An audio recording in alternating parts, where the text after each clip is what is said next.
We are back, us millennial farts, for episode official number 2 of our podcast. And who do we got here? Crane. Young Crane. We have me, George. Joaquin. And I'm Jesse. And we're all just a bunch of millennials trying to share our piece and show that we're willing to learn along the way and have you be a part of that conversation too. So first, we wanted to start off with some retractions, amendments to some of the things we said last week. I can't think of any of them now, except for the joke one that. Right. This isn't a bit, by the way. This is what people do now. This is the benefit from the victims of last night's concert. You know what I mean? So we should recap what has happened over the weekend. Yeah. What about our buddy Steve Bannon?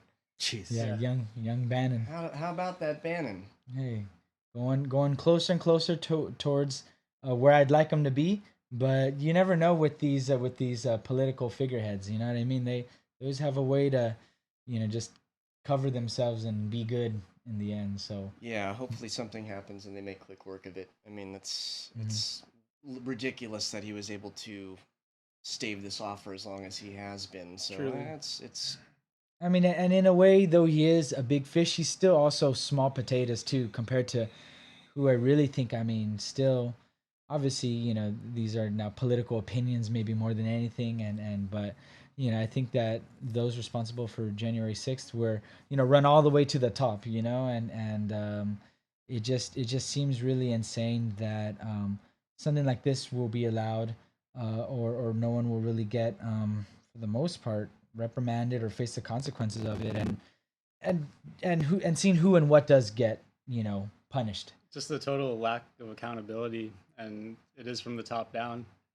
It's pretty much been a shit show. Yeah, I always thought it was a thing that like the captain goes down with the ship, right? And you take responsibilities for people. Would you like lead the that. team? People are not good. No one's going down the ship No one's nowadays. going down. No one's down for that now. Yeah. Dude. Nobody People can aren't admit built there like was that. a ship to begin with. There's always Was that so really a many ship, or was conspiracy that more theories, a floating vessel, a nondescript floating vessel? What constitutes a ship? Was it a raft? Was it a raft? Yeah, so the sinking raft, So yeah, I mean, there was a clip with the lawyer of the QAnon shaman where he was talking about. Oh yeah, that's a nice clip. Yeah, it's great, and he was just like, well, in my personal opinion, doesn't mean shit, but what it does mean is that Trump's got to come out and take responsibility for some of the wackadoos that he's really radicalized. Pretty much, and yeah. His allies, they've done it, and this was always a capitalization on the stupidity of that voting bloc. Yeah. It was always thus, and so they own that completely, I think. Yeah, it's just interesting how over time, I don't know. I remember something that, I mean, my folks always told me a lot of things, but one of them was in some way or another, like, the people you surround yourself with, kind of like they say a lot about you, right?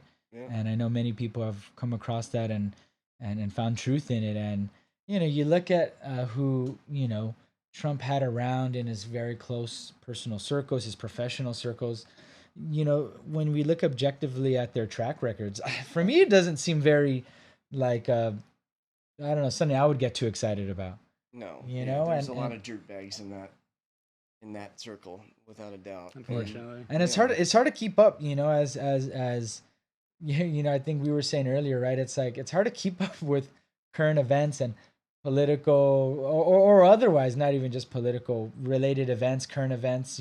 Things that are in some way going to impact you or the way you live life and this and that. It's hard to keep up with it because it's always changing and the world's moving fast. Yeah, and there's a lot of sources to keep up with, but having the ability to have a discerning eye that is as objective as possible, that'll never be. That's hard to come by, and it requires work, and it's not that gratifying, and it's hard to know in what direction you're going with it all. Right. But so over the weekend we also saw, I believe the Army is going to be not allowing people to re-enlist if they don't they're get not their vaccinated. vaccines. Yeah. If they don't get their vaccines. Yeah. Doubling down. Yeah, Doubling they're- down. yeah. I mean, I appreciate the unity on the federal government part, I suppose. But But that is a bit more extreme than like what Biden was implementing in his mandate, right? It was more that companies should enforce that. Companies with 100 or more employees, right? Should enforce it. Are to enforce, right? But that Yeah. if for those not wanting to get vaccinated, they can still work. Just mandatory testing. Mandatory testing, and I have read and heard about some of the arguments that it comes out of the pockets of those people, right? The unvaccinated people who are still willing to work in. Right. Well, I mean, as it should. I mean, I think that this is kind of what we were talking about with the whole Obamacare thing. When they want, that was the conservative idea. This is where the Republicans ended up striking the mandate. The whole mandate was the point of, we shouldn't have to pay for your insurance. That's personal responsibility. You should be paying for that. And suddenly that became an unconservative idea when actually it was a very conservative idea. It was non-socialistic. Wow. You should have to pay for your health insurance. And the same thing with it. Why should people who are vaccinated and doing what they're supposed to pay for the bills when people get sick and end up on a ventilator and take up health care that could be going to people who have crossed their T's and dotted their I's and made sure that they've been safe. Makes sense. Yeah. I don't know. I mean, I think the mandates are only necessary because of our culture. We're not really like taking the right approach to the pandemic. I think a more holistic approach would be the right one, but since we're not there as like culturally, it's the vaccines and the mandates are unfortunately like part of reality. I love the argument when people be like, well, everyone should eat healthier and exercise and this and that, and I totally agree, and yes, but it's just funny then those same people are saying, or were saying, or at least perhaps would agree a lot with people who were saying that back when like Michelle Obama, right, tried to push for like healthier eating choices in public schools and stuff. People are like, what do you mean? Yeah. Don't take away my kid's right to chips or whatever, or the sodas in the vending machines, right? And it's just... Well, and then the larger point too also is that some people can't get vaccines. Some people who are going through certain treatments and then on top of it, what are we going to tell grandma to go take a jog around the fucking block? Like, okay, grandma, if you don't want to get COVID, you need to get your ass out and exercise more. It works in theory, but like America's a very, we have this cross between we like to be active people, but we're very much not. Convenient based and driven. And fast food is convenient and if you're used to it, it tastes bomb. I know many times people are like, oh man, I haven't had fast food in forever. And I tried it and that shit was ass. And it's just like... I don't know. That strikes me as the like you lose the tolerance. It strikes me as similar as when people go, "I've never seen Star Wars." Like, oh, good for you. Like, I don't give a shit. Like, I don't really give a shit. You haven't had fast food. I don't drink coffee anymore. Good for you. Like, great. I do. Yeah. You want me to rub it in your face? I mean, the way I see it is, if you're getting vaccinated, you're taking a risk. You're doing a selfless act. If you're not getting vaccinated, you're thinking more of yourself. It's two different kinds of people and two different kinds of thinking, really. Right. So it's really hard to bridge that gap between people, especially since we've made it political and made it like about like other things. Yeah. Right. That it's like when it's really should just be about your health. Right. Like that's just what I think. And it's the health set, and it says the facts say it's healthy to get vaccinated unless you have like pre-existing conditions or this or that, and then that you should have an exception if there's something like that, but if not, I don't know.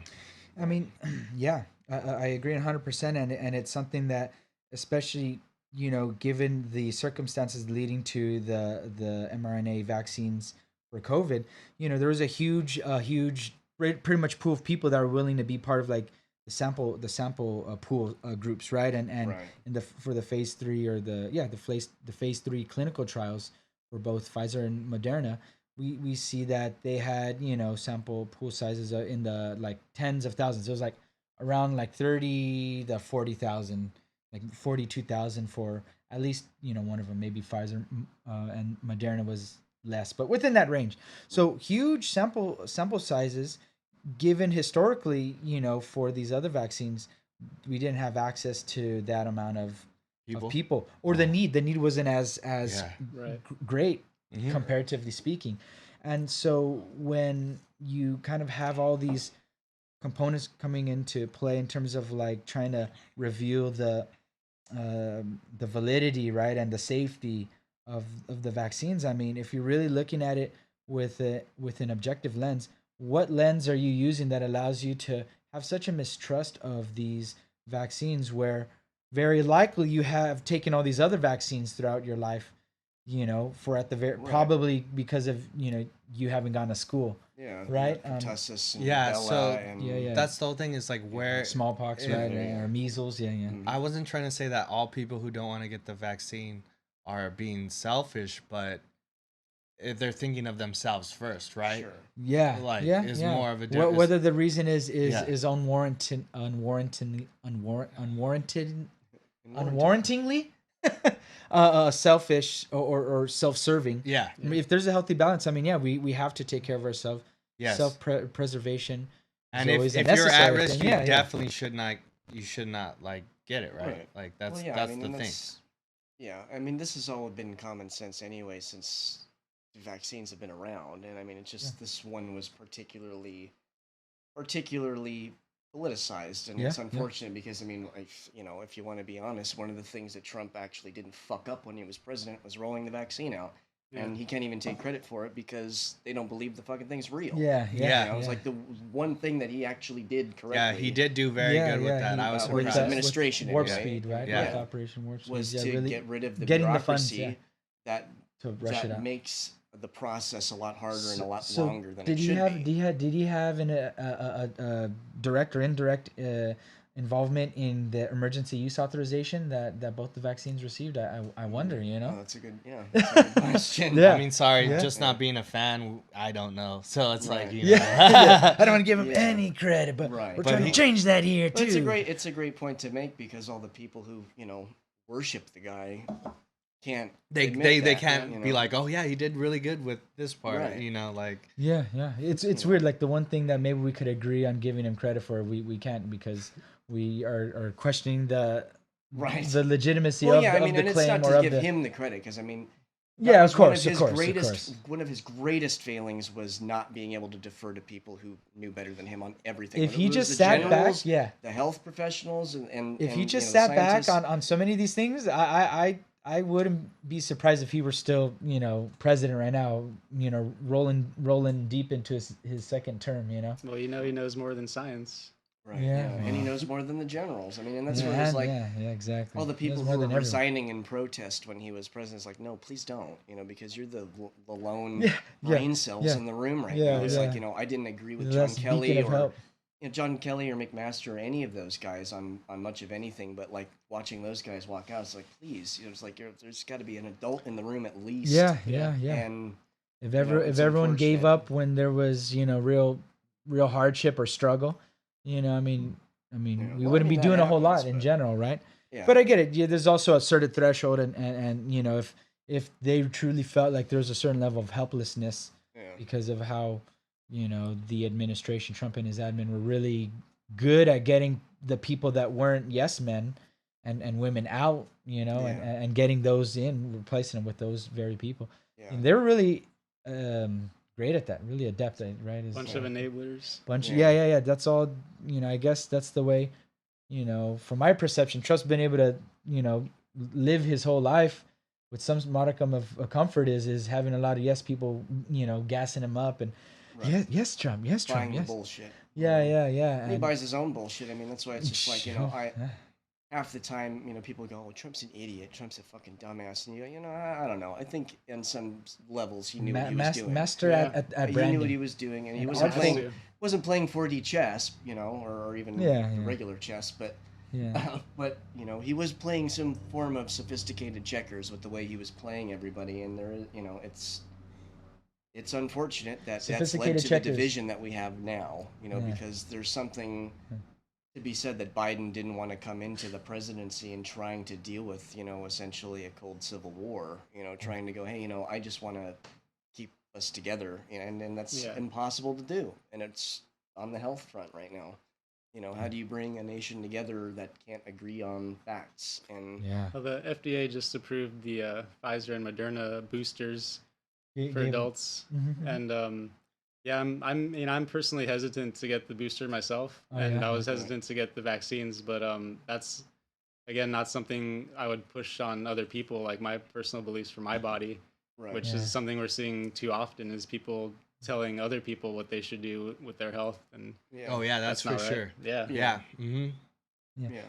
I mean, there Comes back to personal responsibility. personal though, responsibility, and Yeah. yeah. and it does traverse a fine line between being about just thoughtful, considerate, and engaging in the social contracts that allow us to live with each other comfortably, and then Mhm. personal or like being invasive, right? Right. Yeah. That is a fine line. I think it's one that's constantly being assessed, right? I think these things are fluid, right?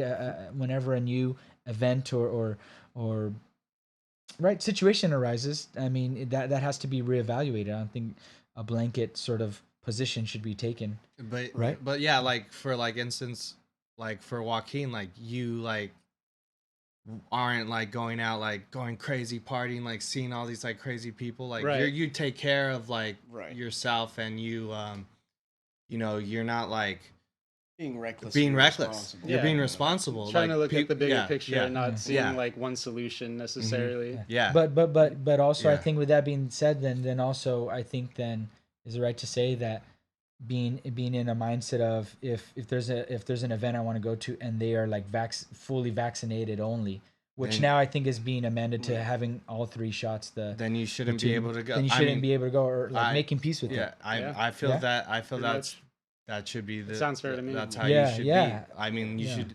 I mean, Yeah. you shouldn't. We You said it shouldn't last you shouldn't time. be able to eat your cake and have it too. Yeah, you shouldn't Right. be able to. So Have your Yeah. cake and eat it. I always thought it was eat your cake and have it too, because of course you can have it and then eat it later, but if you eat it, then it's gone, and then you want to have it. He's right. The thing is, this is how they caught the freaking Unabomber. Yeah, I'm serious. Kaczynski, That's how they right? caught him, Yeah. Ted Kaczynski, because of how he used to Kaczynski. say it was you can't eat your cake and have it too, and then peasants like in the Middle Ages they didn't speak English good, so they used to say I like how you said that Yeah. instead of English as well. well. Yeah, so That was intentional. so they say they say have your cake and eat it too, because they didn't know the difference, because But they he used they never the ate phrase cake. in one of his ransom Yeah. notes, And and that- they used it to tie That's how they got him. the bombing. Damn. of Freaking bomb. Yeah. Dang. So Ted Kaczynski. Too smart for his own damn good. so we got on the radar here. I think the charges are up to $3 billion for the lawsuits as a result of Astroworld. Yeah, Which is- another update. That was another one of the big yeah, updates. This, Yeah. This also is kind of So they're suing. And also 10 people, 10 guests of that event have Yeah. now passed at this point. Yeah, when we first officially talked 10. about it, it was 9, was and 9. that was the was 9-year-old died, the- right? Yeah, The yeah. 10-year-old That was the or- 10th Tragic. victim. Yeah, man, really, really tough. I mean, you hate to see it and hear it, and it's inconceivable that something like that could happen, where there should be a reasonable amount of sort of like just safety measures, right, in terms of personnel, the way the standing arrangements were situated, right, and that's Yeah. part of this lawsuit now, right, is that Apple's being thrown into the mix Yep. because of their exclusive streaming rights and the fact that they had a lot of barriers around their recording the equipment. equipment, all throughout that was restricted supposedly an movement. obstacle, Yep. yeah, in the Ugh, way of people's damn. movement, and probably likely impeded the emergency response, I assume. Yeah. Live Nation, of course, is going to bear some sort of responsibility for this. I mean, Chuck D from Public Enemy came out today, I think, and asked for another pity party for Travis Scott. I can't do this shit, dude. I can't. Yeah. Well, But like, why, yeah. he, of course, he's making a valid point that all the blame should not be on Travis Scott because it was one of many parties, but it was like Live Nation should be taking all the blame, and the media is pinning this all on Travis Scott, for reasons. But isn't Apple being sued now? Everybody's being sued, yeah, sure. But Negligence there's all just- around. Yeah, exactly. Drake So, too, right? I mean, right? I hope so. I think so. Yeah, Yeah, I yeah, believe yeah. so. I mean, he spent $1 million something at the strip club that night or whatever. Yeah, so yeah. People were being Yeah, hauled either just Classy. enjoying himself as he regularly would, or he caught wind and that was his out. How to unusual release because of it all. But yeah, still interesting to notice. I mean, if that's what he enjoys, hey, it's great that he can engage in that. But man, that is a large sum of money. That's for damn sure. I mean, that's a lot. Must be nice for him that he enjoys it. So right. Well, yeah, and then Kylie Jenner's spending breaking $1 out million her anything, checkbook, right? just breaking the checkbook out for and see how much the Kardashians can help out here. At least he's spending it on working class people. Right. Yeah. There you go. Trickle down. Yeah. The bourgeois. Finally. Trickle down. Finally trickling down. Yep. Yeah. Amazing. So, and then last but not least, of course, over the weekend we got the Rittenhouse verdict. Man, yeah, it's very revealing, but also surprising, not surprising, and I think there's obviously a lot of debate. It's a contentious point, and a lot of extreme stances on either side, and I don't know, yeah, I mean, it makes sense, as a case where this young white male, right, owning an AR, very negatively, with a negative connotation, that type of firearm, carrying it around, shooting people, Yeah. Interesting that, I've been reading, I mean, and again, so this is all anecdotal, right? But I'll read, people saying, hey, some people I talked to think that, that Rittenhouse shot, POCs, and that it was like a racially infused sort of event. And, surprising. I mean, it wasn't, and but still, I mean, it's, I guess people say, oh, look, people just want to make everything about race. But also, I also at the same time want to say, well, can you blame people for kind of just making that assumption? Right. And because it's very, there is a lot of overlap. It is very apparent that these circumstances wouldn't have come about if this wasn't a white guy running around with a gun. Yeah. Right, and there was a Black Lives Matter protest.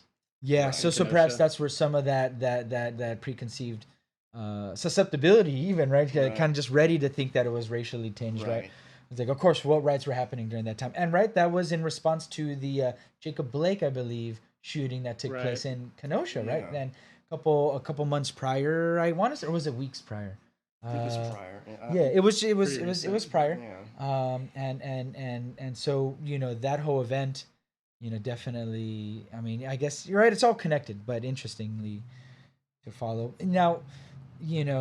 People are saying, of course you got away with white supremacy, and if this was a black person, right, this and that, and or a person of color, right, any person of color in general, right, the outcome would be way different. They would have been shot right there in the streets, and I mean, speaking in hypotheticals, I mean, what does it serve? I mean, I guess if you want to speak to statistical evidence that sort of is trying to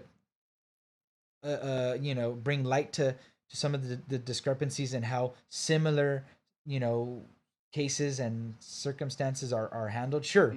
But I think that requires a lot of nuance, and you got to really know about the data that you're dealing with. Sure. Though from what I understand in the time I've spent trying to learn more about the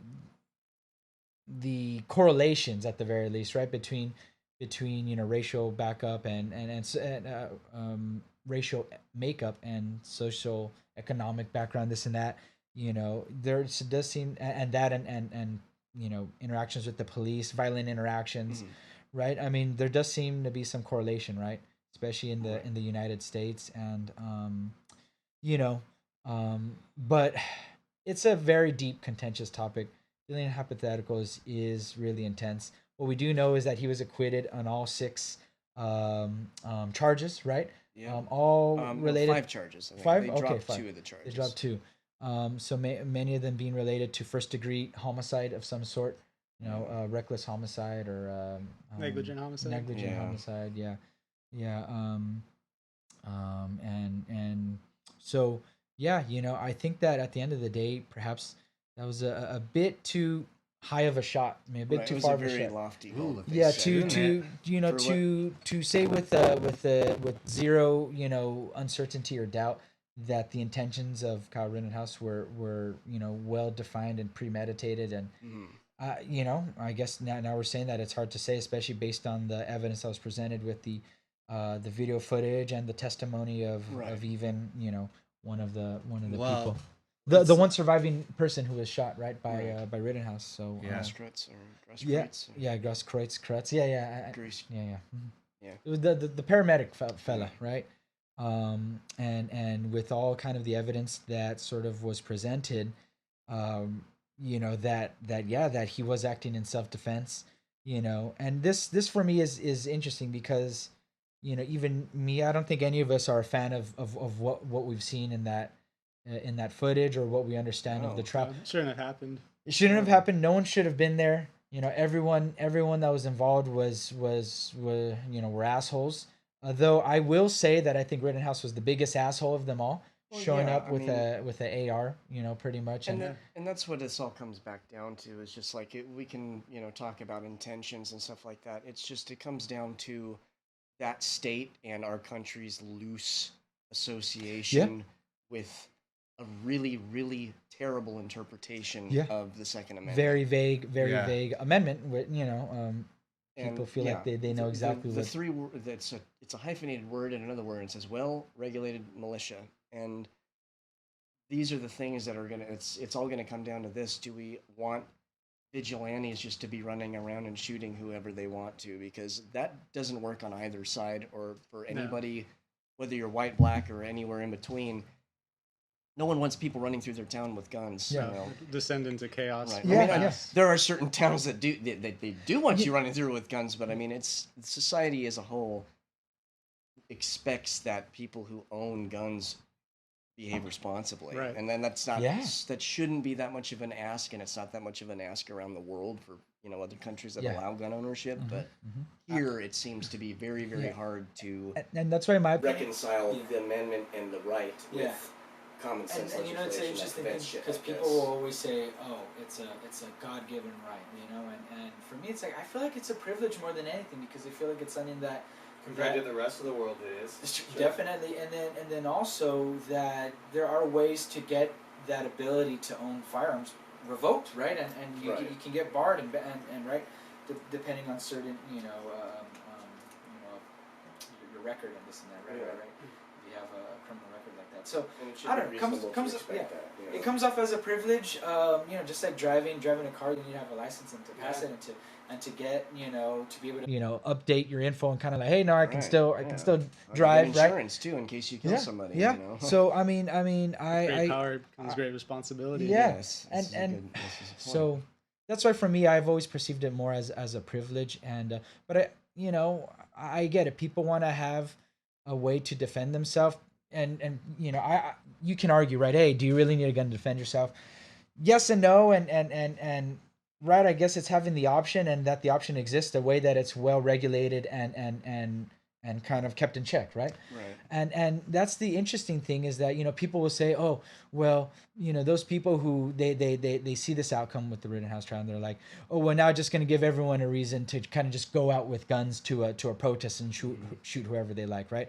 And people will be like, well, those people who think that are dumb and they don't really get it, and it's like, but also these are general perceptions and general like reactions, right? I mean you can't, everyone has different interests and knowledge bases and time to divulge into like the knowledge of these laws and this and that, right? And so of course people are going to have different opinions that are based on varying degrees of objective fact and understanding the letter and spirit of the law, right? I mean, it takes a lot of time to be knowledgeable, so you can't blame people for sort of running their opinions based on sort of like emotionally charged or very, very brief overviews. Right. What were you gonna say? One of the defenses for Kyle Rittenhouse that his defense team used was that he didn't have a responsibility to use less lethal force when defending himself, which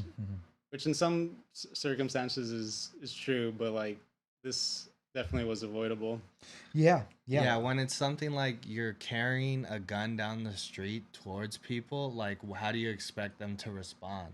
Like he's not a little kid. Well, yeah, and this is also the point is that people who want to wave their guns around like it's the wild, wild west need to see that this is the consequence of that action. Yes. It's not just it's not just Kyle Rittenhouse who gets a right to own the gun and wave it around Yeah. over there. Yeah. Anybody and everybody can. So your ass is just as Yes. at risk of getting shot as everybody else's. So it's like Definitely.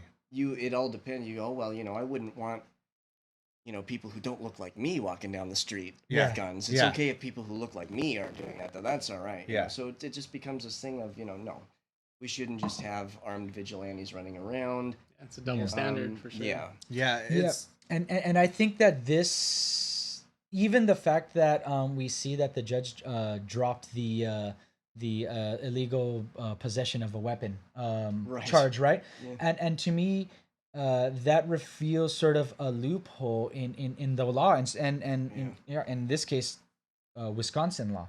Yeah. Also, I mean, the prosecution. I read this somewhere on Reddit that the prosecution was Rittenhouse's best defense. And I mean, I really think that they could have crafted a more intentional argument to sort of have Kyle receive sort of the consequences that in my opinion reflect the gravity of his decisions and the results that they were they took part in. Yeah, he's not the sole responsible party, but the main one. I mean, he's the one that had the gun, and so this is the law. So Wisconsin is a hunting heavy state, right? So open carry is a thing there for people that are 18 and older. So if you're 18 and older, you can open carry in Wisconsin. Concealed carry, you need the permit, but open carry is. But you can open carry an AR-15. That just doesn't. Pretty much. There are a couple locations that you're not allowed to do it. It's like a school, a public, like a federal building, a prison or jail, things like that. But it is allowed in many parts of it, pretty much. Okay. But this is the thing, is that there's a stipulation that pretty much allows people that are 16, pretty much 16 and 17, because at 18 then you're cool, right? 16 and 17-year-olds to be able to carry a firearm, as long as it's not a SBR short-barreled rifle or a sawed-off shotgun. And so the AR-15, and I'll say AR-15. I know we'll have it has a negative connotation. Negative connotation, and look, at the end of the day, when I'm referring to it now, I'm referring to it as the way people will say Kleenex for a tissue, right? Yeah, it's kind of become this ubiquitous name for the type of like semi-automatic rifle that the AR-15 really it stands for Armalite 15, right, which is a specific model of brand, right? And and now but people kind of just refer to it.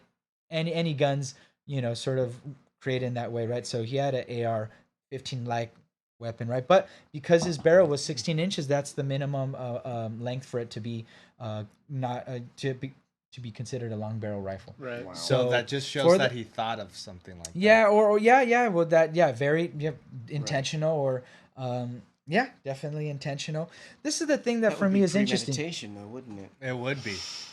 Yeah. I mean, and it's well, just to not get a just gun to not charge. get anything not to get a gun charged on you is for ridiculous. Me, this is the interesting thing, though, because like in California, if I'm not mistaken, there is these hunting laws that are in place that allow people under 18 to own or is it under 20? Yeah, to possess, right? And but it's for circumstances of hunting only, right? So. Obviously no open carry and concealed carry is. It would make sense for areas like Northern California and Central, where there's a lot of. It's different if like you're on a ranch or something like that. Right. A bunch of people with guns in the cities is asking for trouble. Yeah. I mean, and you can get a concealed carry in like LA County, but it definitely is tough, though. Over time, recently, that it has been easier, or just at a per capita basis, more people are applying for concealed carries at the moment in LA County are getting them more than before, which is kind of interesting. But I just bring it up to say that the laws are very lax in Wisconsin, and in my opinion, that there's no component that's tied to the 16 and 17-year-olds that are owning long barrel rifles for the implication is for hunting, that there wouldn't be some sort of stipulation in place with the law that's like, and those that are possessing firearms also need to have some sort of hunting license, Yeah, to show that, and then be within, a certain distance from a nearby, I don't know, Or how about, hunting location. I don't know what it's called. Yeah, you're 16 or 17. Exactly. You have to be at a hunting location. You can't carry Yeah, it down or the driving freaking to and street. from, right? Yeah, Driving to and from. Like, you right, can't carry it down the street. You're not an adult. Which is not unlike some laws that are on the books already. It's not like it's an unenforceable thing, It's like if you get pulled over and you got a gun, you better be prepared to explain why the fuck you have it. Yeah, so for me, that there's no there's no stipulation in place kind of creates this thing where 16 and 17-year-olds can walk around. Well, this is the thing, actually. Well, so it would, I think, in my opinion, infer that 16 and 17-year-olds can have a long barrel rifle, for as long as they're not, doing anything that they shouldn't with it, right? Using it. But this is the thing: open carry in Wisconsin is only for 18 and above. So it wouldn't apply. It wouldn't apply. This wouldn't apply, So for me, this is a kind of interesting thing. So that to me, like, why didn't the prosecution bring that up? And then also for me, I think they're saying originally, hey, he came over, right, from his home, which, despite the close proximity, was in Illinois, right? So I mean, right. So although yes, the gun didn't travel state. It didn't travel interstate. It didn't cross state lines. That's the term. He did, which to me, like, for self-defense, I mean, you got to travel that far to protect your home. Again, hey, everyone has a right to protest, right, and to voice, their opinions and dissent, right, this and that. But when he's going there, and although it was disputed by the business owners of Car Source and Car Doctor, I think, are the two that supposedly hired these people to protect their businesses. Where this took place was blocks away from those businesses. So for me, it's like, if you're going to show up just with the sole purpose of defending a property that someone hired you to do, can you hire a 17-year-old to do that? I mean, that's another thing. And what does hire constitute? Are you paying him a wage to do that? I mean, and this is the catch-22 is that he's got this. What was his dad owned the business or something like that? That was right across the way, or some. It was right across state lines, or somebody related to him owned a business. That ones that he was trying to protect. Right. It was a friend of his that someone that worked at the business, someone that worked at, I believe their name was like Nicholas Smith or something. Right, but they worked at the business. They were friends with, I guess now, the mutual friend that Kyle knew and that he knew, and they interacted via TikTok, something, and they pretty much said, hey, we're doing this thing to protect yada yada. Right. Come with. Right. And I guess he brought Kyle along, something like that. That's from my understanding. Again, it's hard to know all the minutia of it, right? But that was sort of the interaction. Is that friends of friends, acquaintances, they show up and they're paid to defend it. But when it happened again, that witness, because that was one of the witnesses brought in by the defense, actually. I could pull up their names in a moment, but they claimed that they heard the gunshots. They couldn't see where it came from, but they heard it. So clearly they were some blocks away from where they were supposed to defend. And so I don't. Does that reveal?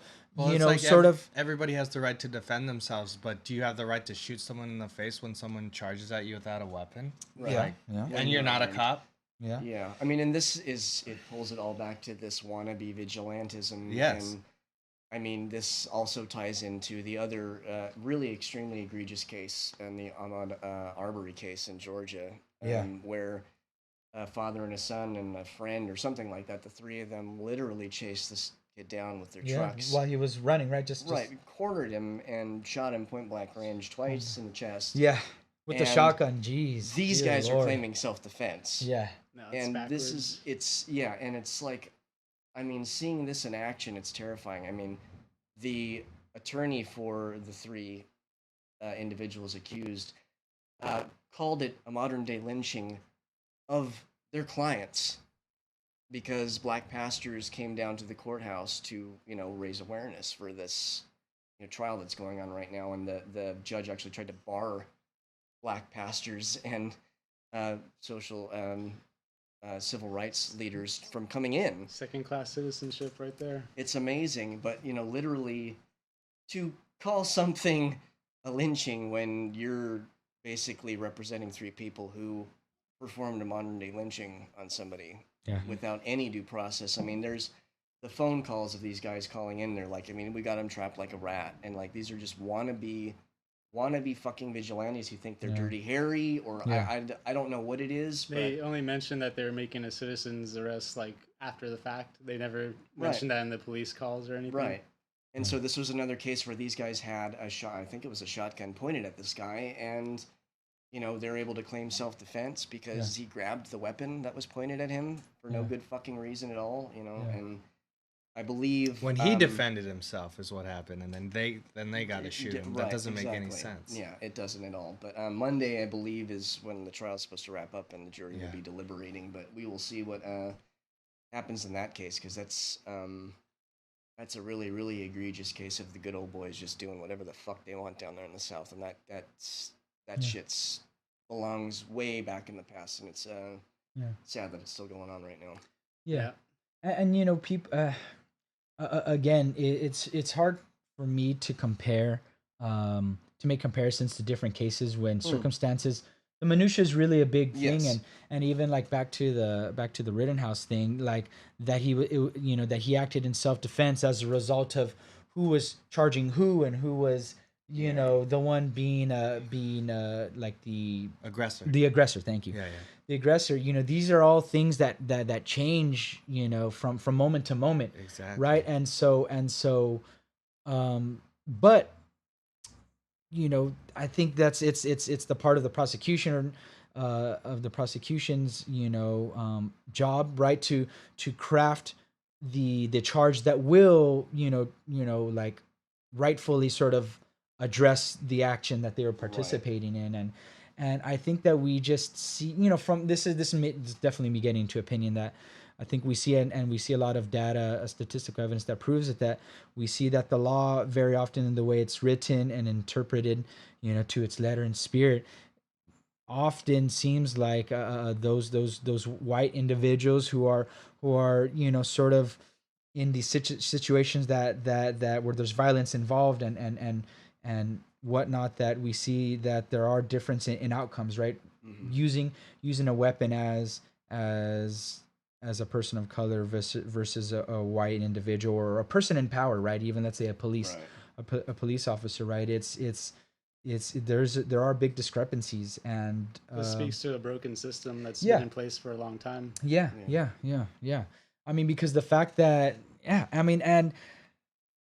was reading that the DA for, I guess, Kenosha County, they're like, we didn't, there's talk of them not even wanting to like to have the Rittenhouse trial go to court, and that pretty much that they just did it to like kind of appease like any sort of social rife or dissent. Now I don't know how to validate this point, but it just seems interesting that the prosecutor for the state was just so inept. I mean, really, trying to use Rittenhouse's right to plead the fifth, sort of like, hey, you plead the fifth, are you guilty? Right. Kind of like.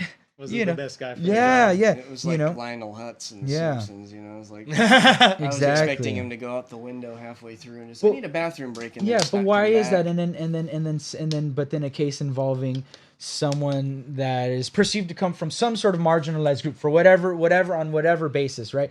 That the way the law gets interpreted for them, like I think about all the instances of like there's a case of like some like a black woman who voted even though she technically wasn't a registered voter or something like that, and she got like 5 years, right? 5 years in prison, and whereas people that are voting, engaging in voter fraud. There was another one over the weekend. Did you see that? I saw it, but I didn't get to read more about it though. I just thought it was like, another one. We got another. It's hard to keep up with. The cheating fucking bastards. Are egregious. Yeah.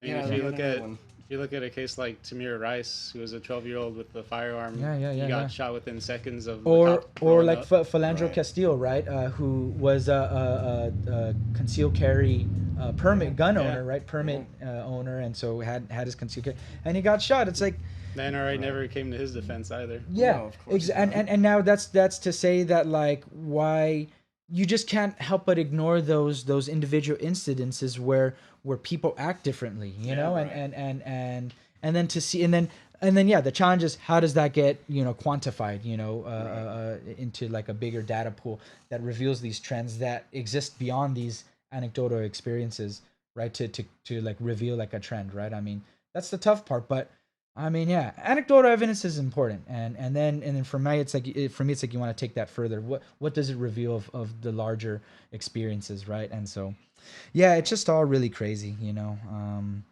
I now that the Kyle Rittenhouse trial is over, right? And, you know, sadly, I do think that he got off scot free. You know, at least he should have been charged with negligent homicide.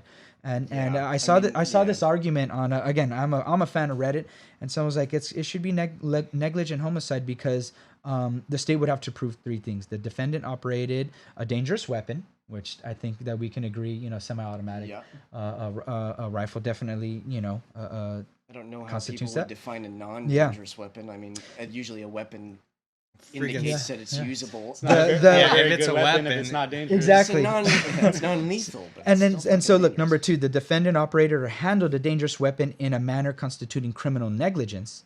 And criminal negligence is a conduct where a person ignores an obvious risk or disregards the life and safety of those around him. Right. Both federal and state courts describe this behavior as a form of recklessness. Recklessness. And then so number 3, the defendant operating the weapon in a manner constituting criminal negligence was the result of another's death. Yeah. And so for me, I think that those 3 criteria could have easily been fulfilled right there to say that, hey, he was using clearly a dangerous weapon. He used it in a way that constituted criminal negligence because he, you know, even if he was there to really defend property as he stated he was open carrying that weapon in a state where only 18 and above are able to open carry as a 17-year-old. And he's open carrying in an area where there's, you know, protests and you can say, hey, everyone has a right to protest. But I guess again, perhaps that's displaying recklessness that, hey, I'm getting near where there's people protesting and I'm here open carrying with a dangerous weapon. Right. Well, I mean, and it's also like if he was on medication, could we have gotten him on operating dangerous machinery? Like, you know, like this is the kind of shit where it just goes back to people should not just be able to go anywhere with the gun, you know, and it's not going to get solved unless that issue gets addressed because all of it's, you know, pissant by comparison because that's the issue. People who don't deserve to have the responsibility of owning a weapon, even though it's a right in this country. Some people should not own a weapon, and people who should or can own a weapon shouldn't be allowed to just do anything with it. It's a privilege. I'm a big believer of that, and I know many people think that that's a very contentious stance to take, but I feel that if I support the Second Amendment. You know, I support the right to bear arms, but responsibly. And for me, that responsibility infers privilege because not everyone can be assumed or based on previous history, right, on their track record, can be sort of expected to act responsibly. Right. You know, and again, you know, I think this is something we said last week that people that, you know, right, and now Rittenhouse is going to be on Tucker Carlson, right, on the Tucker Carlson Carl show. Tuckerson, everybody. He's the darling of the right. Yeah. Carl Tuckerson. Yeah, well, I'm glad I got his name wrong. Screw that guy. That guy's, you know, that guy's the new. Who's the guy that had before him that they got rid of him because of the sexual misconduct and stuff? O'Reilly or Bill O'Reilly. Bill O'Reilly. See, there was a lot of them that got busted for sexual misconduct, isn't it? Wonderful. Yeah, he's the latest darling, you know, and of course he's the latest, you know, mouthpiece to just spew all of the crap that the Trump crowd just gobbles up. Yeah. You know, even though they lost a couple after Trump lost the presidency, right? There was a few that fell off the Fox train, went to the Newsmax OAN. And in different directions too. I mean, I know Shep Smith, you know, got his own show, and he was kicked off of Fox because he wasn't radically conservative enough, you know. He's got his own show now, and you know, he's a little bit too truthful and objective there. Right, exactly. We Mr. can't Shepard? have that on Fox. No, that's not allowed. And you know they won't be talking about the bipartisan infrastructure bill that Biden signed into law this weekend as well. Yeah, good old Biden. Thanks, Biden. finally doing what I was hoping that Trump would have done. With Biden. You know, Trump talked so much about investing in infrastructure and you know, it I'm was going to do the more infrastructure week for about 4 years there. Yeah, exactly. Shit. And again, you know, this thing of like, I'm willing to give credit where credit's due, you know, and a broken clock's wrong, you know, twice a day, right? And and those aren't mutually exclusive. You know, no, broken clocks are always wrong. But man, I didn't get enough from him, man. I didn't get enough from him. He just had so many chances to do things that were really beneficial for our country, and he just dropped the ball because he just loves being the star of the show, and kind of like back to what we were saying, that man, he could have still been president had he just let his people take the wheel, you know. And he's a narcissist. He's just a narcissist, you know. They narson. They narson? They narson. I believe they made a South Park episode about this with people, you know, sniffing their own farts, essentially. I remember. Always good. Yeah. I need to rewatch that one. That's basically what's going on. But yeah, so finally, I mean, we got a $1.2 trillion infrastructure bill, and there's a lot in it. There's like $65 billion for improving broadband across the country, which is huge, I think, because we talk about education. Access to the internet's everything. Yeah, you know, huge now, especially you know, after what we've gone through with the pandemic, really making different schools. Blinky flashy. Yeah, it's low. It's low. Okay, well, we'll take a break in a little bit. Yeah, right? We've been going about like almost an hour. An hour, nice. Yeah. But yeah, right. Just seeing how the move to distance learning, right? It just really revealed that inequity that exists in our infrastructure and in the, you know, access to quality education that benefits from these infrastructure well, don't you think like right? now pretty much the internet is almost a right for people to have? Yeah. I mean because of how for kids, of how integrated it is into our society, that there's groups of people in general. But yeah, you know, if we really want to I guess get more specific with, you know, K through 12 age children that don't have access to it, that's a huge just man, inequity, just a huge a big advantage. And not having it is a huge disadvantage. It's just, I'm not saying that like everybody should have the internet where they could like 4K stream and like do all this stuff, but everybody should be able to open like a web page. Search for and information. like search for information. Yeah, I mean, we're moving into the future with this stuff. So I mean, a lot of people, you know, made fun of a good example of this is the Obama phone. Yeah. You know, a lot of people made this big hay about Obama phones, and this was actually a law that was created by Reagan in the 80s that was to allow access and to get funding for elderly people and low-income people who didn't have access to landlines. And that was basically updated to include cellular phones, you know, so this is a similar circumstance where we're moving into a new era now, and being connected, especially to the internet, is, I mean, that's everything now. Everything is on the internet. Your health records, your credit card, everything is internet bound. So the fact that they made this step of an investment in broadband is huge, I believe. So out of the $65 billion, I believe California itself is going to get $100 million, which is supposed to reach 500,000 residents, which is amazing. That's 500,000 people without internet that will get access to internet as a result of this investment in California's infrastructure. Wow, that's really nice. I mean, now can't say we don't deserve it. Right. I mean, it's only how much do we pay into the federal government? So the South can and we only get how the blue states and we only get the same say as them in the Senate. Doesn't make any sense. Now, sorry for not being more knowledgeable on this, but can you confirm with me? So, was this passed both by the House and the Senate, or just the House? No, this is the bipartisan bill. Oh, okay. Yeah, so this is the bipartisan bill that's been sitting in the Senate that the House was haggling over for months, and then finally got around to agreeing to passing. Which I think if they had done it sooner, they would be able to roll on to the next thing a lot quicker. They're losing momentum because they're trying to haggle over all these little things, and I have my own opinions about whether or not all this stuff should be shoved into one or two bills versus being broken up. I mean, and also, you know, people will also say, oh, certain things that were removed from it, they shouldn't have, right? And it's not perfect. It's not a perfect bill. Yeah, I mean, it's not perfect. I mean, it usually isn't, but I guess some progress is better than none, right? Right, absolutely. I mean, we got, it's $550 billion for bridges and roads all across, the country, and water systems, energy systems. We got what is it? $12 billion for intercity rail services, $17 billion for port infrastructure, which is huge right now because of the supply chain issues. Yeah, they're We'll backed see up. how it actually affects the problem. But Yeah. California specific, we are getting $1 billion to improve our airports. Almost $4 billion to eliminate lead pipes completely. Wow, Yeah. that's going to be huge. Yeah, in the state. There's a lot of. I remember a few years back around west side of LA, right? That there's a whole bunch of water pipes that are just totally blown because they're just that old, right? Yeah, we were using submarines to get around there for a while. Yeah. Some much needed updates for the Yeah. fifth largest economy. Yeah. Right. world. Yeah, and that's the biggest thing is a lot of people are griping that, rightfully so, that California hasn't been taking care of itself, and now I guess we're going to get a bit of a chance to do that. We have $80 million to mitigate wildflowers. Wildfires. We got to get rid of the wildflowers, the wildfires. Wildfire. Strike that, reverse it, and earthquakes and stuff like that.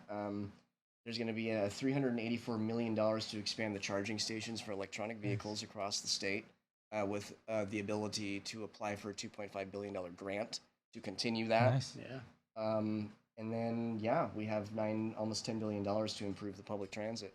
So we should be rolling. And this is, of course, over the course of, I believe, 4 or 5 years. So it's not going to be immediate, but it's definitely going to help because we I'm all need for it. that. We need it. If you've driven on the 110 or the 405 or anywhere, that we need it. We need it, and it's nice to see because I remember, again, not really getting to see infrastructure being invested in under Trump and Obama. Sadly, I mean, I wish he wanted to do more with the American Reconstruction or the Recovery Act, American Recovery Reconstruction. Sorry, couple years, a couple hundy too early on that one, but American, recovery, right? And but he saw a lot of dissent and opposing votes on the other end, on the Republican end, and so, it's just to point out like kind of where people are voting over time, and no one's perfect. I have my gripes towards the Democrats too, but I do have to say that based on my aesthetic for what I'd like to see public policy and monies be allocated towards, that I do see people on the right end of the political spectrum, the political figureheads, just kind of not really acting in the best interest of their constituents, right? And instead kind of they're focusing completely on but the theory of their of their party. They're not worried about the constituents, or even that's a guise for them just wanting to just invest in policy that supports their backers the most, And I just always hate Mitch McConnell because fucker and what he did with Citizens United, man. I feel like that just put our country back just so far behind in terms of like the type of representation that we get in our politics. Sorry about the break, everybody. We're back. We're back. So cannabis. Yeah, recently became the 5th largest crop in the United States. California leading the way with having legalized cannabis for recreational use in 2018, and it's really grown rapidly since. I thought that though, like the laws with Portland and Colorado, they're like the least restrictive now. I feel like, aren't they a bit more? Since the beginning, has that, I do know Colorado grows the most weight pound. of any state by pound. Yeah, by pound. And oh wow. They do have pretty strict regulations for concentrates. Oh, okay. Colorado has some pretty good concentrates. Like they have high standards in how they make it, and distribute it, and everything. Yeah. Oh, okay. Okay, that's interesting. Yeah. No, sorry, I was just curious, but. So that's dab. That's if you want to dab. Yeah. Okay. It's the number one in demand cash crop in Alaska, Colorado, Massachusetts, Nevada, and Oregon in terms of value. It's above soybeans and like soybeans, corn. Yeah. Ooh, that's impressive. Eating corn is impressive. Yeah. Corn has been around. Yeah. It's been on top. It's a staple. Yeah. $6 billion worth of product, which I believe surpasses the national production of cotton and peanuts. Jeez. Interesting. That's figure. impressive. Yeah. So I mean, hey, at the end of the day, if there's a way that it can be regulated and that helps for everyone on all ends, thinking about in the prohibition era with alcohol, I mean, it just didn't work out for a lot of reasons, but I think in the long run, now we have a way to regulate it and tax it, and it's part of the economy, and well, I mean, responsible use. We have the ability, except at the federal level, and this is where it gets tricky and dicey. And we've got in the latest Gallup poll, I think it's 68% of Americans support full legalization of marijuana across the country, and that's getting 68% of this country to agree on fucking anything these days is pretty. Yeah, that's pretty big. That's pretty. So the fact that there's that much demand for this, to happen, and it's not to say that everybody's a pothead, but the fact that this goes deeper and it affects the criminal justice system, it affects policing, it affects all this stuff. It just needs to be addressed, and I think that's one thing that the Democrats would be smart to jump on if they wanted to really push something through now. I thought I remember reading somewhere saying that Elizabeth Warren was like encouraging Biden to really spend some time investing in some reform and perhaps some of the pardoning for the non-legal violent offenders. This is an aspect where Biden isn't as liberal as the times are, and those there are instances of that, and it seems like I think at the Turkey pardoning, somebody asked him about pardoning marijuana convictions, and he kind of laughed it off a little bit, I think, and I don't think that's it's not a laughing thing. No, it's not, but the fact is that now that the public opinion is changing and that tide is shifting, it's definitely time for the people in power to understand that it's going to be beneficial to our economy if we do this. I mean, $6 billion produced. I mean, that's huge. Can go a long way for infrastructure. Well, yeah, hell yeah. What is it like? Only like California, Colorado, Washington, Oregon. It's recreationally legal, right? Sure. Those are the only states. That's a good point. I'm not entirely sure. That's what I thought. That's what I thought. Yeah. Didn't New Hampshire? So it's 6.8 billion like from freaking 4 states. Yeah, that's only out of 50. There's a couple other states too, but those are the big ones. Right. Yeah. The other states perhaps also taken medical, for granted that these transactions are happening because a lot of these businesses aren't able to make transactions at all because of the fact that it's not federally legal. So, it's harder for them to get loans to operate. It's harder for them, and then of course you bring store their money. It's already hard for people of color to get loans. So if you're getting loans for a cannabis fucking business, it's even harder on top of that. Like it's. See, I think the system's not set up for that right now. So I mean, the legalization has to be. I mean, people need to start calling their fucking senators and representatives like now, and start talking about this because it needs to happen. Yep. Yeah. Beneficial for so many reasons. Yeah. I mean, I didn't want to bring up crypto right now, but if I was operating in cannabis, I don't know how I could not work on that instead of the banks and everything that the federal government is trying to control. For me personally, I would just operate off of crypto. Yeah, well, or some sort of alternate, an alternate. Yeah, sorry. Because they are coming up with digital wallets for cannabis companies and for dispensaries and so they can be safe and not get robbed and shit. Right. Yeah. The feds aren't backing us busted. up. Yeah. Yeah. So I mean, crypto is I don't know why you'd be averse to bringing that up because it's very relevant. I mean, I didn't. I just didn't want to change the subject yet because it's all right. That's a good segue. It's a way that's ever increasingly becoming, I think, recognized as a meaningful ways of storing, your monetary assets and. Oh yes. And yes, I just think that it's kind of like. Crypto's kind of like the Wild West to me, and so is weed right now. So it kind of goes together for me, I think. Yeah. They sit at comparable locations within our society, and ultimately, what will it turn into is a regulation of it all by the government in some way. Yes. You know, I mean, I'm not saying it shouldn't be right. No. Of course, no. But Yeah. it can be done meaningfully and it, fairly. That's what you hope for, right? So that no one is getting hurt unintendedly. But it's tough, right? Yeah.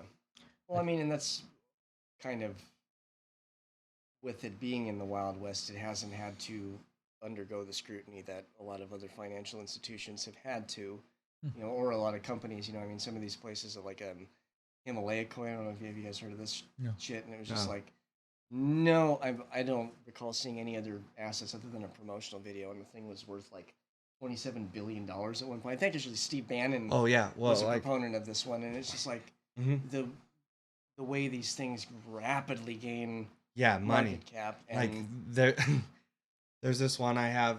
This is not constitute as financial advice. Yeah, this is not financial advice. Invest at your own risk. It's Wonderland .money, and they're a staking like just powerhouse off of like this Olympus DAO like tech, and it's on the Avalanche Smart Chain. And basically, what it is it's like right now it's at like 90,000% APY, which I just don't know how they do it, but like you get it. It changes every 12 hours. The APY changes every 12 hours, but it's been going up since I got it. So they say like if you had like $770 in it, and the APY stayed at 86,000% or above, that you'd be a millionaire in a year. Wow.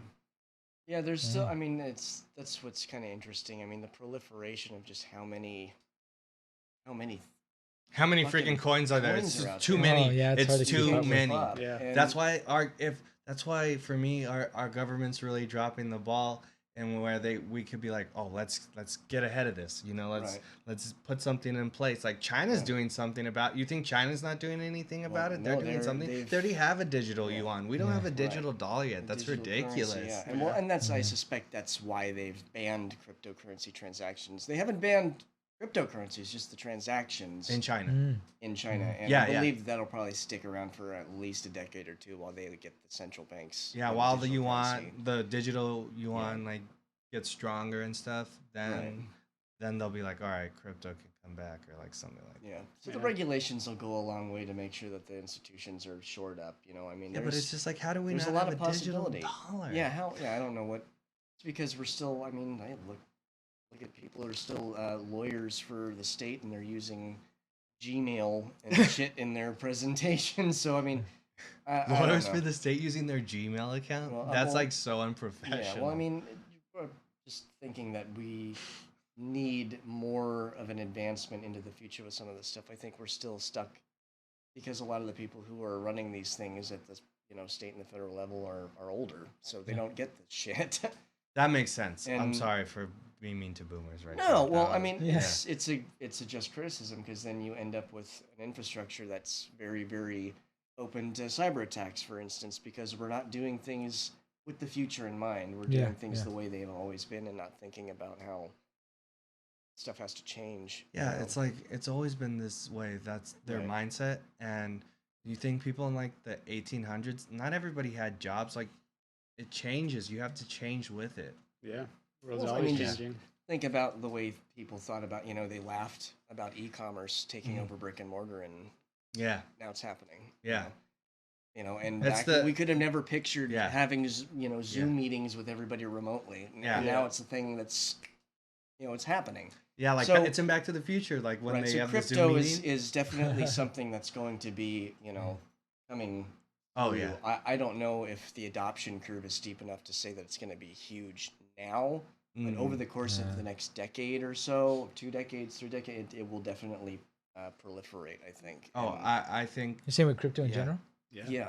Well, yeah, because I feel like it'll happen soon. I don't know. Of actual transactional money right now. Well, that's the other thing is transactions. Until payment becomes a regular thing, too, because people aren't usually using it for payment. It ends up being just like stocks, where people hoard them. Well, the thing about it's not transactional anymore. It's just about like keeping it. Yeah, for most people it's like that. But like, for instance, on Coinbase, you could get the Coinbase card, and you could pick which crypto you pay with on the card. Interesting. So there you go. So it's it's pretty. Yeah, it's just about getting more people to do that, because until that happens, it's not really legitimately going to be looked at as a currency, because it has to be currency, So the more that happens, and the more they experiment with these apps that allow that you was to my do only criticism of Hillary Clinton was that I thought. Right. Well, brief on. Go ahead. Hillary Clinton came out and was basically saying that crypto has the potential to destabilize nations because of the fact that it can be used by other powers to undermine currency, like U.S. currency or the euro or anything like that. And I believe that she had Russia in mind. So I believe that was the criticism, was that that's a possibility that it can be used in that regard to undermine currency that's already here. Fearful for the fiat. Fearful for the fiat. Right. Yeah. So I mean, and I suppose that this is her big conspiracy play for everybody to start buying crypto now, and so she already owns crypto, so she's got to tell everybody she doesn't like it, so everybody goes and buys it, and the Clintons will be even more rich. I mean, that's the whole point, though, is that it's got to become more of a currency for it to be taken seriously, and the ease of use it's going to take time. Yeah, it takes a lot of time. Yeah. And it's going to be an age thing but also too, I think because it's going to be an age thing also. Yeah, you're not going to get people who are 70 years old using crypto, I don't think. Unless you do. But for the most part, this is going to be something that rolls into the next generation, and younger people are going to start picking up this mantle. Yeah. So we'll see how that goes. Yeah, the thing about it is, I think maybe they could use like a digital dollar on their phone. Like that's probably as advanced as an old person could get. Maybe the crypto it's like the way it is now. It is pretty difficult to do transactions if you don't know how to use a computer. Blockchain. Yeah. Right. So it's more secure though. But But I guess how many people are? I mean, at the end of the day, our centralized systems that we have really give the banks a lot of power, and so that they are able to engage, leverage laws and engage in investments, with our money. Yeah. That's I don't know. Yeah, I mean, it's a crazy thing to think about, and it's always been like that, pretty much. Well, I guess it just decentralizes the power, basically. Decentralizes the power. Yeah. Centralizes it to whoever's at the center of it, and it's great for them, and that's not us in many ways, as we've seen with various crashes throughout well, I mean, history. That's what regulation is there for, though, because then also the centralization is there for when the shit gives out, and somebody has to insure the money. Who's there in this case with crypto when there's no regulation for it? Who's backing up something if you lose? I guess that's part of the risk. Right. So I mean, there's a balancing act there where there should be a happy that's medium. what I'm saying is like, does it have to be one or the other? Like, why can't it be semi-central? Right. Instead of fully central, or I'm not saying that decentral isn't the answer, but you gotta walk, you freaking crawl before you stand. Right. And, well, because it becomes almost economic libertarianism, in a sense, you get that kind of you get that kind of feel from some of that. Yeah, I mean, I own crypto, but it's kind of going to be a long-term game, and a lot of people are playing it, and a lot of people are getting played. You get this fucking Bing Bong coin and all this crazy Bing Bong coin, all this crazy shit that people are just getting gypped on. They're getting really ripped off. Oh yeah, I was on the Discord the other day, people trying to get me to send me my private keys. And, damn, you almost felt bad, right? Hey, first. I was just like, no, I know, but you gotta frame it in a way that's not so personal. That'll be for one of the segments. Yeah, exactly. Yes. Okay, segment. That's like a little video thing. Well, you should do exactly how I'm doing with your crypto. Okay, so assets. This is something that's a big discussion. NFTs and stuff like that. What? NFTs. Non-fungi tokens. Yeah, it just to me really reveals the great truth that all currency is a social construct. Dude, I'm a sucker. I got an NFT. Yeah. I got the first appearance of Green Goblin comic. Ooh, dope. Nice. Which one is that? Green Goblin. Number 14. Number 14. Dang, that's nice. You own the NFT. So it's one of 7,000, I guess. Of that? Yeah, of that. I heard that Quentin Tarantino is trying to sell some Pulp Fiction NFTs. Oh, that's but cool. Max isn't letting him. That sucks, dude. Yeah. They're like, they will let him as long as they get some of that. Yeah, probably. And that's why they gotta negotiate the contract. Get their cut. Right. It's such a wild concept. Yeah, man. All money's a social construct. We should just go back to bartering services. Okay, let's get seashells back. Yeah, Let's get seashells back in. No, you services gotta and gold, get a and pebble. gold. Acorns. Pebble. There was a when I was doing electrical, there was one of the site, like the project manager dudes. He was like, "Yeah, gold, always gold. Forget crypto and everything else, and always gonna stock up in gold." I mean, it's still worth a lot of money, but Yeah, but the thing about it is, what is it even useful for anymore? Yeah, and that's the thing. It's all it's all social construct, exactly. Yeah. So, deeming and this is right. Ultimately the thing with crypto is the decentralization of the power and how it's verified, right? It's all this network of computers, right, or whatever, or CPUs, right? Just verifying that what is being recorded and transacted is true, and right. That's a really nice, cool, decentralized way to just split the responsibility, and depending on what coin you invest in, right, the gains as well, and the costs too. Right. Yeah, but I don't know, I think it's interesting. So you had mentioned some Disney NFTs. oh yeah, there's Disney these NFTs? Disney Disney NFTs that were like $300 at launch, and like I think the lowest for the ultra rare one now is 8.5K. 8.5. And it's been like, so that was like around Jason's wedding at the end of October. And nice. so that's like, Congrats, Jason. yeah, okay, that's like, oh man, that's just till now it went up that much from 300 to 8.5K is insane. I don't know nothing about so NFTs. what, how does the launch happen? It launches and then whoever buys it first, or is there Yes, a it's bid? basically like a Is there a click bid? click battle. click battle. But it is to the highest bidder kind of thing, or No, no? it's Whoever $300. bought it first? Whoever bought it first got Yeah. it. Like that's Yeah, what, yeah, like yeah. with my helium routers that I got. I mean, I was just like clicking for like fucking I couldn't get 45 it. minutes, and Yeah, I was got on there it. for an hour. I couldn't get any. Yeah. Dang. I got so lucky and I got it because like I left one tab open that was just like randomly just like I never clicked on that one, and then I clicked on that one and it finally got through. Nice. And I was like, thank goodness. Thank Nice, you, dang. universe. So again, Crypto what kind gods. of crypto was that again, or the NFT Helium? that you got? Wait, what? I thought oh, you were doing that for helium. You were Yeah, doing it for- I was doing oh, that okay, for a okay, helium miner. Okay, but then you said you own an NFT too. Yes, Which one was that? the Green Goblin. Green Goblin first, First first That's dope. appearance. That's issue 14.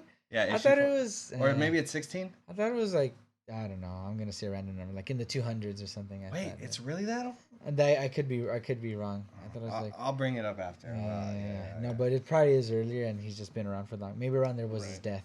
It was in Oh. 200s maybe. Yeah. For Amazing Spider-Man. Yeah. Oh, wow. Good. Dope. That's a good. Yeah, that's I a could great talk You series. guys, about a lot about you guys see Spider-Man. the new trailer for Spider-Man? No, I haven't. Yeah. I need to Far see from it. home. Far from Yeah. home. Yeah. No Way Home or Or No Way Home. Yeah. Yeah. Yeah. There's a clip going around of Tom Holland watching it with Zendaya and the other actor that's in it with them. And okay, the new trailer for No Way Home dropped, and Tom Holland was watching it like as a reaction video, and everybody's talking about it because like he reacts to some of the footage, like surprisingly, like they took stuff out of it that should have been there, i.e., Andrew Garfield and Tobey Maguire's guest appearances supposedly as Yeah. Spider-Man. Oh. This is what people are supposing anyway. Oh well, they're gonna. I know at least Toby's gonna be in it. So supposedly. This Cool is what's- cameo. Yeah, that would be very cool. But yeah, everybody's all up in arms about this. Why? I don't get it. Well, because Tom Holland's like incapable of keeping Things secrets. are secret. Yeah, he can't. He just Yeah. like tells everything that's So gonna. he's happen reacting to in the it. Yeah. trailer, and he's like, "Where's the?" And he stops yeah. himself Hmm. while they're watching, and it's a funny clip. You gotta watch it. But Oh yeah, man, So where's his heart? there's that. His heart on his sleeve. Yeah, Why is this and hard, in honestly? similar news, at D23, which is the Disney fan club meeting, happened in Orlando this weekend, and the Disney company announced exactly little to nothing of very of any interest. Yeah. It was kind of interesting that they had Josh D'Amaro, one of the parks president, and he came out and he gave the spiel, and it wasn't very much. Everybody was expecting it was the same thing with D Plus Day, Disney Plus Day, where they wanted all these cool trailers for Book of Boba Fett and Hmm. Obi-Wan Kenobi and just got nothing. Yeah, just like, here's a crumb. Yeah. Well, so yeah, we'll see what the Disney company has in store. I mean, at this point, they have to put in too much effort, and people start gonna buy their shit. So Exactly. I mean, it's just like no one. I mean, no one. Yeah, everyone's upset and still gonna watch everything that they put out. Yep. Yeah, no one it doesn't matter. Yeah, man, that is powerful. Yeah, that's funny. Too powerful, of course. Yeah. Too powerful. Well, it becomes like the Zoolander thing where he's like, he's so hot right now, he could take a crap and wrap it in tinfoil and sell it to the Queen of England as earrings. Yeah. That's what you end up with. Yeah, I think the pandemic has affected the company a bit. I think the transfer of power from Bob Iger to Bob Chapek has affected the company a lot. I liked Iger better. Yeah, I mean, and what did you like about him better? It's just Iger was responsible for reestablishing the relationship with Pixar.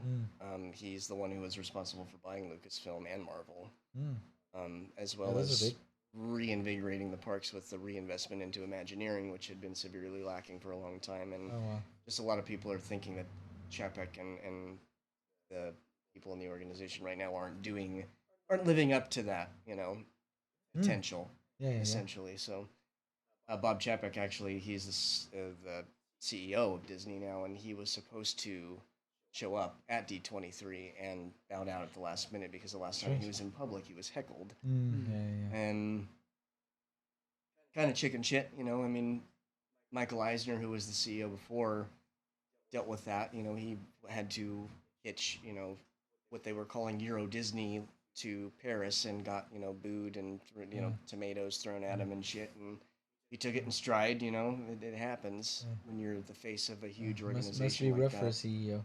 Right. Well, I mean, it's hard out here for a CEO. Exactly. So it's not something that you have to be sympathetic towards when you have a CEO who's actually willing to get out there and take the slings and arrows for whatever decisions you are making as a company. You get paid to take it.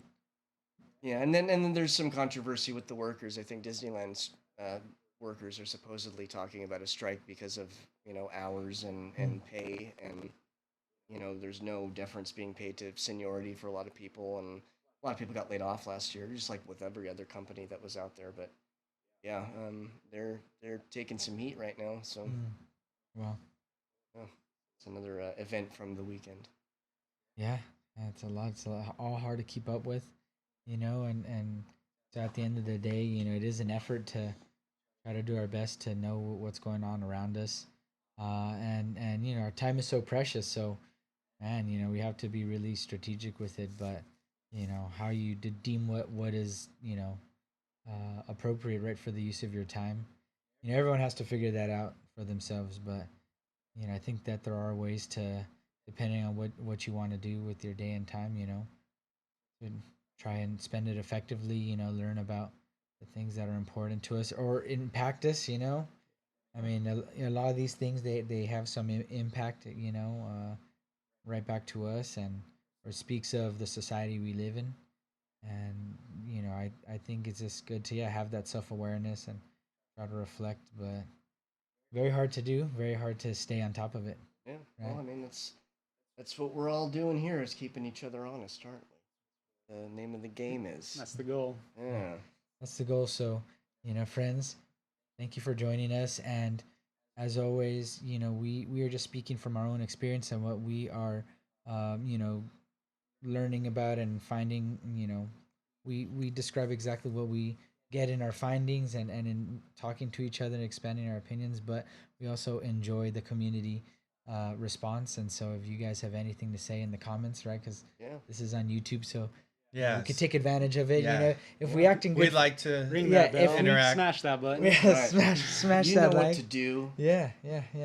But unless you don't, then we'll tell you. We can speak in good faith and have nice conversation, and just come from a respectable place, and we can really learn about each other and try to figure out this whole crazy life stuff. For sure. Yeah. Taking care of each other. I think there's a way to do that. Yeah. We can do it. So. Very good. Yeah, it starts with each other, with yourself, with each other. Trying to find that time to invest in all of that. So, Yeah, friends, we are the millennial farts. Yeah. At least for the time being. Yeah. I am George, and we have Crame. Joaquin, and Jesse. And we'll see you next time. See you on the next one. Peace.